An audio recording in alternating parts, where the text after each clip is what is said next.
మొహాలీ వేదికగా ఆఫ్ఘనిస్తాన్తో జరిగిన తొలి మ్యాచ్లో టీమిండియా 6 వికెట్ల తేడాతో విజయం సాధించింది. 3 టీ20ల సిరీస్లో ఘనంగా బోణి కొట్టింది. అయితే టీమిండియా ఇన్నింగ్స్ ఆరంభించిన రెండో బంతికే రోహిత్ శర్మ రన్అట్ అయ్యాడు. అనంతరం మైదానాన్ని వీడుతూ గిల్పై రోహిత్ నోరు పారేసుకున్నాడు.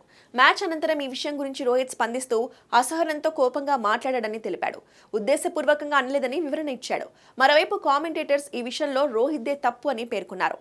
గిల్ బంతి వైపు చూస్తున్నాడు. మరోవైపు రోహిత్ పరుగు కోసం ఒకేసారి పిలిచాడు. మరోసారి హెచ్చరించలేదు. ఇది సరైంది కాదు. ఈలోపు రోహిత్ పరుగు దాదాపు పూర్తి చేశాడు. అయితే వికెట్ మధ్యలో పరుగు కోసం ప్రయత్నించేటప్పుడు 2 కీలక విషయాలు పరిగణలోకి తీసుకోవాలి. ఒకటి పరుగును మొదలు పెట్టడం, మరొకటి మన భాగస్వామి వేగాన్ని అంచనా వేయడం. అంతేకాని మనం ఎంత బాగా పరిగెత్తున్నామనేది ఇక్కడ కీలకం కాదు. మన పార్ట్నర్ పరుగు కావాలనుకుంటున్నాడా, వేగంగా ఉన్నాడా అనేది ముఖ్యం అని కామెంటేటర్స్ అంటున్నారు. మరోవైపు శుభ్మన్ గిల్ కు మద్దతుగా నెట్టింట్లో పోస్టులు పెడుతున్నారు.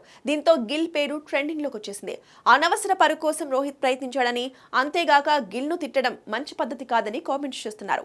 ఇక కెప్టెన్ స్థానంలో ఉండి తరచూ నోరు జారడం సరికాదని కూడా అంటున్నారు.